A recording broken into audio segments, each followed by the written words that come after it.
السلام علیکم ناظرین، میں ہوں منصور علی خان. اپنے یوٹیوب چینل کے اوپر آپ کو خوش آمدید کہیں گے.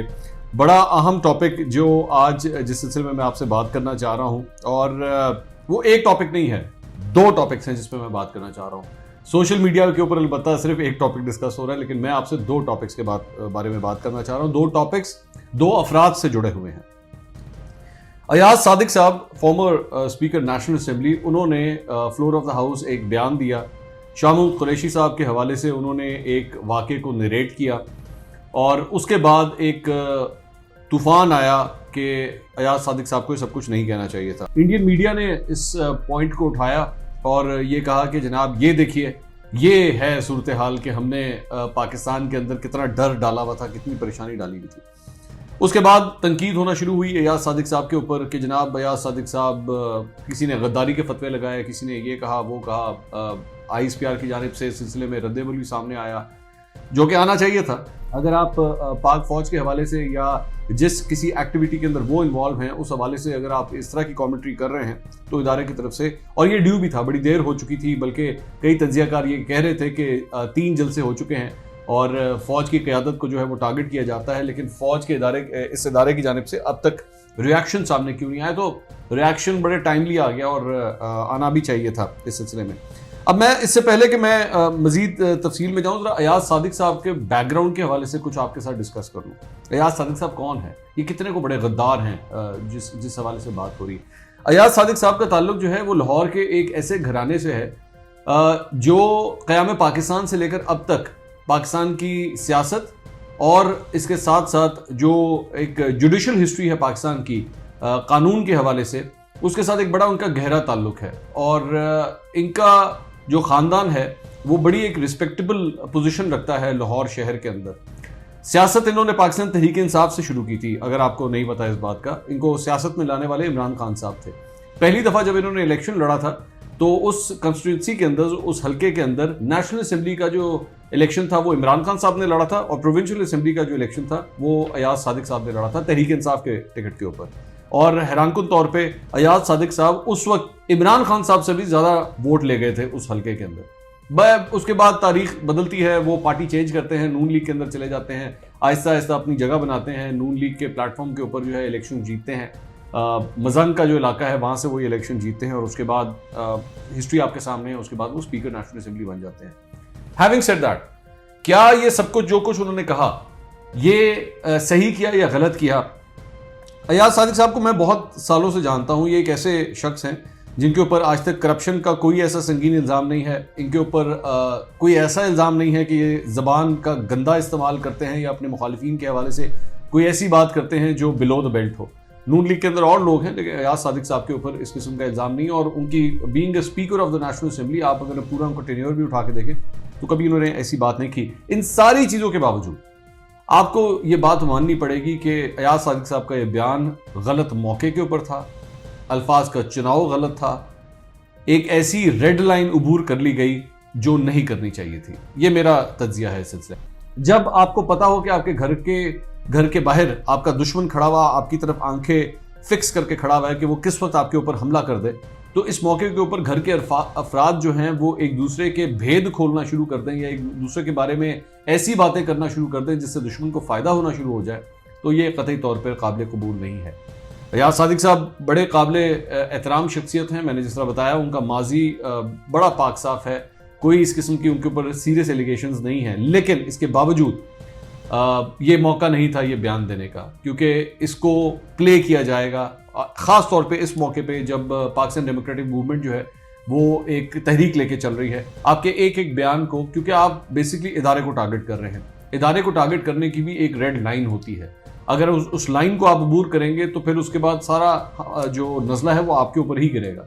اب تک کم از کم 2 ایسے بیانات، بلکہ اب آج کی تاریخ میں کم از کم 3 ایسے بیانات آ چکے ہیں جو میری نظر میں ایک ریڈ لائن کو عبور کرتے ہیں. اس میں نورانی صاحب نے سب سے پہلے جو کوئٹہ کے جلسے میں جو کچھ کہا تھا اس کے اوپر چلو انہوں نے اس کی معافی تلافی کر لی، انہوں نے کہا جی میری سلپ آف دا ٹنگ ہو گیا تھا. اس کے بعد ایاز صادق صاحب کا یہ بیان آ گیا، جبکہ اس کی انہوں نے وضاحت کرنے کی بھی کوشش کی، لیکن وضاحت کچھ زیادہ سمجھ میں نہیں آتی. فرینکلی اسپیکنگ نون لیگ جو ہے اس کے اوپر بھی بالکل خاموش رہی. نون لیگ نے یہ نہیں کیا کہ اپنے آپ کو اس سے اظہار لا تعلقی کر لے یا یہ کہہ دے کہ جناب یہ ان کی ذاتی رائے ہے یا یہ وہ خود ہی چشمدید گواہ ہیں اس بات کے, ہمیں تو کچھ نہیں پتا, کوئی ایسی بات نہیں. وہ نون لیگ نے ایک قسم کی اپنی پوزیشن جو ہے اپنے فارمر اسپیکر کے ساتھ ہی رکھی ہوئی ہے کہ جناب جو کچھ انہوں نے کہہ دیا بس ٹھیک ہے. تو یہ بڑی خطرناک بات ہے اگر بات اس حد تک جانا شروع ہو گئی ہے.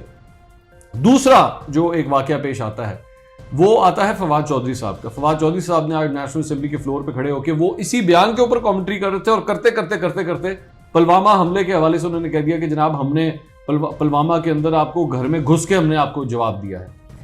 اب وہ جو ان کا کلپ ہے دراصل میں اس کو بھی انڈین میڈیا جو ہے وہ غلط پلے کر رہا ہے. فواد چودھری صاحب نے یہ بات کہی تھی, لیکن چونکہ اب ظاہری بات ہے الفاظ کا چناؤ درست یہاں پہ بھی نہیں ہوا, تو انڈین میڈیا نے, بلکہ میں آپ کو ایک بات بتاتا ہوں کہ مجھ سے ایک انڈین جو نیوز پیپرز ہیں ان کی ایک پاکستانی کورسپونڈنٹ نے آج صبح مجھ سے رابطہ کیا, اور انہوں نے کہا کہ کیا میں یہ غلط سمجھ رہی ہوں کہ فواد چودھری نے کیا کہا ہے, یا میں کچھ بہت زیادہ سمجھ رہی ہوں. تو میں نے اس پورے کلپ کو سنا اور پھر میں نے ان کو سمجھایا. میں نے کہا جی ان کا یہ مطلب نہیں تھا, مجھے پتا ہے وہ یہ کہنا چاہ رہے تھے کہ پلوامہ کے حملے کے بعد جب ہمارے اوپر اٹیک ہوا تھا تو ہم نے گھر میں گھس کے آپ کو صحیح طرح جواب دیا تھا.